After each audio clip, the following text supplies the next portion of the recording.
Welcome friends, SB academy में आप सभी का फिर से एक बार स्वागत करते हैं। दोस्तों, आज हम बात करने वाले हैं सीए इंटरमीडिएट के नवंबर 2022 में जो भी क्वेश्चंस अटेम्प्ट किए गए हैं, जो भी क्वेश्चन पेपर है उसको हम सॉल्व करेंगे। फ्रेंड्स ये जो वीडियो है 2 पार्ट्स में होगा। सो फर्स्ट पार्ट है ये। सो फ्रेंड्स, हम बात करने वाले हैं क्वेश्चन पेपर की और क्वेश्चंस की और क्वेश्चन अंडरस्टैंड करके और उसका आंसर कैसे लिखना है और आंसर क्या होता है। तो फ्रेंड्स, वीडियो को एंड तक देख लीजिए, आपको काफ़ी सारा इन्फॉर्मेशन आपको इस वीडियो में से मिलेगा और आप पेपर भी पास हो सकते हैं। बेसिकली फ्रेंड्स, हर बच्चा ये प्रॉब्लम करता है, मतलब हर बच्चा ये गलती करता है कि काफ़ी ज़्यादा मतलब ज़्यादा से ज़्यादा इंफॉर्मेशन इकट्ठा करता है, साथ साथ स्टडी करता है, सब रट्टा मार लेता है, सब कुछ कर लेता है, बट वो क्वेश्चन पेपर को सॉल्व करने का उसका एक कमांड नहीं रहता। सो इसीलिए हर बार बहुत अटेम्प्ट्स लग जाते हैं बहुत बच्चों की, साथ साथ मेरे भी अटेम्प्ट्स लगे हैं। ऐसे नहीं कि मैं एक बार ही पास होकर मैं तीर मार चुका हूँ, नहीं, I am a failing boy.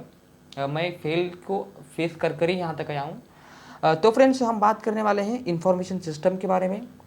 तो फ्रेंड्स, सॉरी, EIS सब्जेक्ट है। सो फर्स्ट क्वेश्चन है, फर्स्ट क्वेश्चन का पहला हम जो देखने वाले हैं। सो फ्रेंड्स, ये कहता है कि what are those steps involved in computing this as an information system model. Information system model कितने होते हैं, कैसे होते हैं और क्या होते हैं, ये बताइए। तो फ्रेंड्स, आप ये जो क्वेश्चन है वो साथ कंप्लीटली पढ़ सकते हैं। तो फ्रेंड्स, चलिए फ्रेंड्स, इसका आंसर देखते हैं क्या होगा। तो फ्रेंड्स, ये है, इसका आंसर है the steps involved in information system model are follows. मतलब जो इंफॉर्मेशन सिस्टम होता है उसका जो मॉडल रहता है, तो पहला इनपुट है, सेकंड प्रोसेस है, थर्ड आउटपुट है और storage.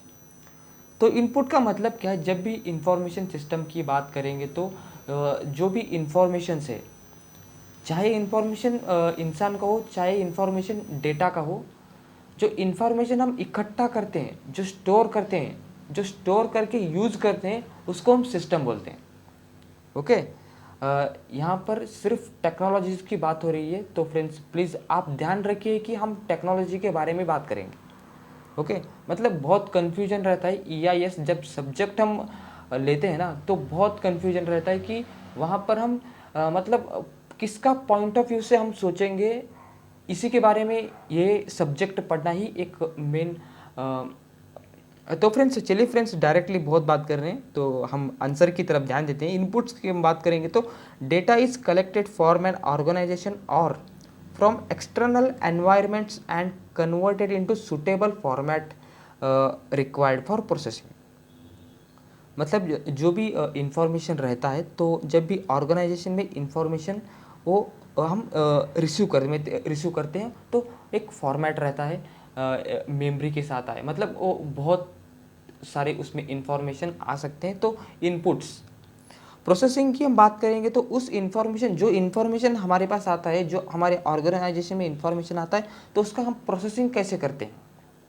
Okay, a process is a service of steps undertaken to achieve desired output और goals. Information system are becoming more and more integrated with organization process, bring more productivity and better control of those process। उसका use हम कैसे करते हैं, किस गोल के लिए, कुछ जो इंफॉर्मेशन सिस्टम कुछ मतलब किस पर्पज़ के लिए वो हमने इंफॉर्मेशन लिया है, तो उसका हम यूज़ करते हैं, प्रोसेस में लाते हैं कि किस लिए वो इंफॉर्मेशन हमने इकट्ठा किया है। तो फ्रेंड्स, हम आउटपुट की बात करेंगे तो आउटपुट क्या होता है, जो इन्फॉर्मेशन हमने लिया है, जो इन्फॉर्मेशन हम प्रोसेस कर रहे हैं, उसका उपयोग क्या है, मतलब उसका यूज़ करके आउटपुट क्या आता है। तो the system is process that data by applying the appropriate procedure on it and information those procedure is stored for future use and communicated to you to user। तो फ्रेंड्स, जो भी हमने information लिया है उसका यूज़ कैसे करना है, तो फ्रेंड्स यूज़ कैसे करना है, इसी बात का तो आउटपुट का जो हम देख लिया है। तो स्टोर की हम बात करेंगे तो स्टोरेज में क्या होता है, जो इन्फॉर्मेशन इकट्ठा करते हैं, जो इन्फॉर्मेशन ऑर्गेनाइजेशन में आता है, तो उसको स्टोर करने के लिए मेमोरीज चाहिए, क्लाउड चाहिए, मतलब कुछ ना कुछ ऐसा सर्वर हमारे पास चाहिए कि जो इन्फॉर्मेशन स्टोर रहे। तो उसी के बारे में बात करते हैं जो स्टोर की। The store of data shall be done at the most detail level possible. Regular backup should be stored in graphically different location to avoid impact on the both original data, okay, original data storage and the backup data storage due to any major। मतलब friends, मतलब ये storage data ये कह रहा है कि जो backup और साथ साथ स्टोरेज डेटा रहता है तो सेम टू सेम, मतलब डेटा सेव रहता है, कि ऐसा नहीं कि बैकअप में कुछ अलग से होता है और स्टोरेज में कुछ अलग होता है, नहीं। जो मॉडल इंफॉर्मेशन सिस्टम का एक मॉडल है, जो एक फोर्थ स्टेप है, ये स्टोरेज। हमारे पास स्टोरेज रहना चाहिए, जो भी इंफॉर्मेशन रहता है तो हमारे बैकअप भी साथ साथ रहना चाहिए। जो हम स्टोरेज में सेव करते हैं वही हम बैकअप में भी देखना चाहेंगे, मतलब वही सेम टू सेम रहता है, कुछ अलग नहीं सेव हो जाता। तो ये रहेगा फीडबैक। तो फोर्थ रहेगा feedback. Apart from those activity information system also needed feedback that is return to appropriate members of the enterprise to help. मतलब जो फीडबैक रहता है, फीडबैक का मतलब ये है कि मेंबर को कैसा यूज़ हो, मतलब जो भी हमने ऑर्गेनाइजेशन में जो डेटा लिया है तो उसका यूज़ कैसे करना है, यूज़ करके हमें क्या फ़ायदा मिला, तो इसी के बारे में ही फीडबैक लिया जाता है। तो फ्रेंड्स, हम सेकंड क्वेश्चन की बात करेंगे। तो information system audit is process of ये रहेगा। तो आपको ये जो ऑडिट सिस्टम है, information system audit, list of objective है, objective of information system audit, जो इंफॉर्मेशन सिस्टम के ऑब्जेक्टिव्स क्या हैं। तो फ्रेंड्स, आप यहाँ देख सकते हैं इंफॉर्मेशन सिस्टम के ऑब्जेक्टिव है कि improved data integrity, improved data integrity, improved safe guarding of assets, and then हम बात कर सकते हैं कि improved system efficiency, improved system effectiveness. So friends, ये चार चीज़ें आपको यहाँ पर देखने को मिलेगा information objective of information system में। चलिए फ्रेंड्स, क्वेश्चन सेकंड की तरफ चलते हैं। तो फ्रेंड्स, ये बात कर रहा है जो in the modern are the business get will be developed by using the automatic technology with मतलब ये बात कर रहा है कि आप यहाँ डायरेक्टली देख सकते हैं, मतलब explain the benefit of automatic business process. जो ऑटोमेटिक बिजनेस प्रोसेस है कि ऑटोमेटिक बिजनेस प्रोसेस में बेनिफिट्स क्या हैं। तो फ्रेंड्स, काफ़ी अच्छा सा ऑटोमेटिक बिजनेस प्रोसेस होता है, क्योंकि जितना ऑटोमेटिक बिजनेस प्रोसेस, मतलब ये एक अच्छा एक क्वेश्चन आया बेसिकली। हम रियलिटी भी हम देखेंगे, तो आप कंपनी में देखेंगे, आप फैक्ट्रीज में देखेंगे, कंसिस्टेंटली जो भी वर्किंग रहता है तो मतलब क्वांटिटीज़ ज़्यादा सेल होते हैं, साथ साथ कस्टमर हमारे अंडर में रहते हैं, और साथ साथ जो भी वेंडर के इंफॉर्मेशन हमें फास्टली आता है। मतलब कंसिस्टेंसी रहने से हमको काफ़ी ज़्यादा इंफॉर्मेशन, काफ़ी ज़्यादा ग्रोथ हमको देखने को मिल सकता है। तो benefit of automatic business process are as follows. तो फ्रेंड्स, पहले की फर्स्ट है quantity and consistency.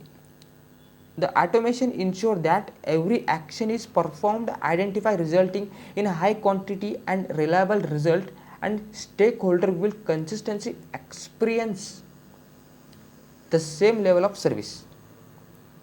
Okay friends, मतलब ये कह रहा है कि जो भी कंसिस्टेंसी रहने से जो हमारा स्टेक होल्डर रहते हैं, जो हमारे कस्टमर्स रहते हैं, उनको कंसिस्टेंटली सेम लेवल का जो सर्विस हम दे सकते हैं, सेम लेवल का जो भी वो कस्टमर डिमांड करता है, तो उसका हम सर्विस भी कंसिस्टेंटली दे सकते हैं। तो टाइम सेविंग की हम बात करेंगे तो automation reduce the number of task of employees would be otherwise needed to do manually it fees up to time work items that add, मतलब ये टाइम सेविंग की हम बात करेंगे तो ये टाइम सेविंग में मतलब एम्प्लॉयज़ का भी जो भी टाइम सेविंग रहता है वो बचता है, साथ साथ हमारे जो भी वर्कर्स हैं वो जो भी फीस कलेक्टिंग होता है तो फीस ऑटोमेटिकली मतलब जैसे सर्विस प्रोडक्ट प्रोवाइड करते हैं उसके साथ साथ हमें फीस भी अच्छे से कलेक्ट होता रहता है।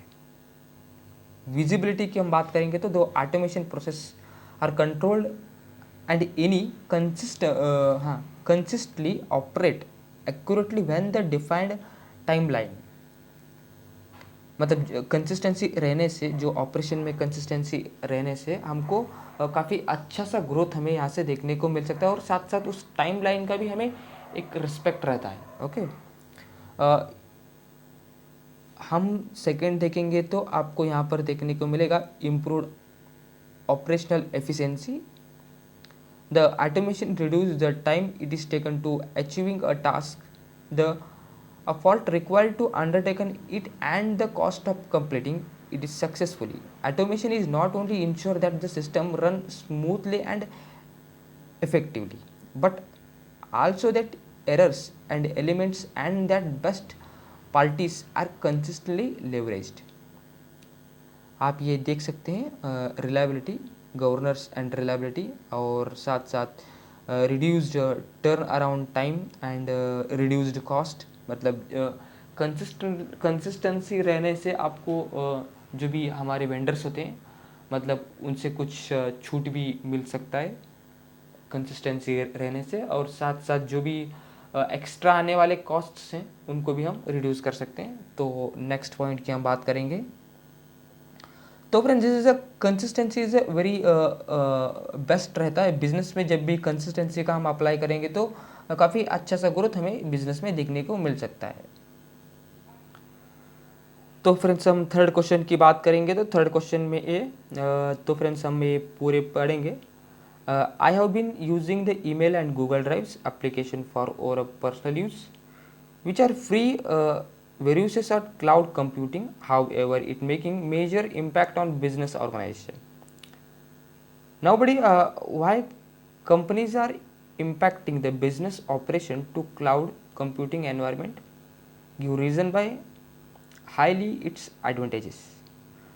So friends advantages of cloud computing, जो क्लाउड रहता है हम सबको पता है क्लाउड एक गूगल ड्राइव क्लाउड रहते हैं, मतलब उसमें से आपको थ्री टाइप ऑफ क्लाउड मिलेंगे। पहला क्लाउड आपको मिलेगा इंफ्रास्ट्रक्चर का क्लाउड मिलेगा, सेकंड आपको मिलेगा सेकंड कौन सा है सेकंड, सो फ्रेंड्स सेकंड आपको सॉफ्टवेयर का मिलेगा, और थर्ड हम देखेंगे थर्ड किसका है। तो फ्रेंड्स पहले हम एडवांटेजेस की बात करते हैं। तो फ्रेंड्स एडवांटेजेस क्लाउड में क्या है, तो achieve economic of scale. Cloud computing, computational resources, storage, and service are shared between multiple customers. This result is achieving effect, utilize of resources, and that to reduce cost. Value of output or productivity can be increased even with the favor of system, and thereby reducing cost of per unit for a project. तो friends second की हम बात करेंगे तो reduce spending to technology infrastructure. Third की हम बात करेंगे तो ग्लोबलाइज द वर्कफोर्स, मतलब हम जहाँ भी बैठे हैं, मतलब हम अब अमेरिका में रहेंगे तो हम वहाँ से भी हम काम कर सकते हैं, नहीं तो हम अमेरिका की जो भी कंपनियाँ हैं यही से भी हम हैंडल कर सकते हैं। तो ये क्लाउड का एक अच्छा सा फीचर है, डेटा सब तरफ जा सकता है। तो reduce capital cost, and then बात करेंगे तो यहाँ पर आप देख सकते हैं बैकअप रिकवरीज। तो फ्रेंड्स बहुत सारे आपको एडवांटेजेस देखने को मिलेंगे, आप एक बार वो सब पढ़ लीजिए। इम्प्रूव्ड फ्लेक्सिबिलिटीज आपको देखने को मिलेगा। Types of fixed asset process, तो फ्रेंड्स स्टेप्स हैं कुछ फिक्स्ड असेट्स की। चलिए पहले क्वेश्चन को देखते हैं, क्या है क्वेश्चन भी यही कह रहा है एक्चुअली। हाँ यहाँ पर है देखिए, what's are the steps what's are the types of steps fixed asset process. तो फिक्स्ड एसेट्स के कुछ टाइप्स हैं, देखेंगे कि कौन कौन सा है। प्रोसीजरिंग एंड असेट्स मतलब ये रहता है कि जब भी हम बिजनेस के लिए असेट्स परचेस करते हैं, तो वो परचेस करने के बाद पहले हम इनवाइस आता है हमारे पास। मैं यहाँ पर कंप्यूटर की बात कर रहा हूँ, मैं यहाँ पर सिस्टम इंफॉर्मेशन की बात कर रहा हूँ। हमारे पास पहले इनवाइस आता है, उस इनवाइस को हम एंट्री मारते हैं, मतलब उस इनवाइस की हम एंट्री पास करते हैं। देन हम शो करते हैं फाइनेंशियल रिपोर्ट में कि हमारे पास ये डेटा आया है, बैलेंस शीट में हमको देखने को मिलता है। तो फ्रेंड्स सेकंड की हम बात करेंगे तो रजिस्टरिंग कुछ एडिशनल असेट्स हुआ। मतलब ये है कि हमारे पास ऑलरेडी असेट्स हैं, उसका जो भी डेप्रिसिएशन आता है, more the information needed to be setup of assets for depreciation is available at the time the invoice is entered. जब भी हम इनवाइस एंट्री करते हैं, जब भी हम एंट्री कंप्यूटर में पास करते हैं, उसके साथ साथ हमको डेप्रिसिएशन का भी परसेंटेज डालना होता है। मतलब 1,00,000 रुपए का असेट हुआ तो उसका परसेंटेज 10% डेप्रिसिएशन हुआ, तो उसी समय हमको डेप्रिसिएशन भी कैलकुलेशन करना होता है। तो साथ साथ हम डेप्रिसिएशन भी कैलकुलेशन वहीं पर डालना होता है उस सॉफ्टवेयर में। एडजस्टिंग असेट्स की हम बात करेंगे तो एडजस्टिंग असेट्स का इसका मीनिंग है हमारे पास एक 10 साल का असेट है, उस 10 साल का असेट अब मतलब कुछ और दो या 3 साल अभी वो चलने वाला है असेट। उसका वैल्यूएशन 10 लाख था, अब उसका वैल्यूएशन 3 लाख है। तो उसमें कुछ ऐड करना चाहेंगे, मतलब उस जो भी असेट है, जो भी मशीनरी है, तो उसमें कुछ ऐड करेंगे, मतलब रिपेयर वगैरह करेंगे। कुछ जो भी ख़राब हुआ होगा उसे हम रिपेयर करेंगे, ग्रीसिंग करेंगे, कुछ जो भी उसे लगता है कि मतलब बेटर देन आज से कुछ अच्छा चल सकता है, तो उसे कुछ हम एक्सपेंसेस करते हैं।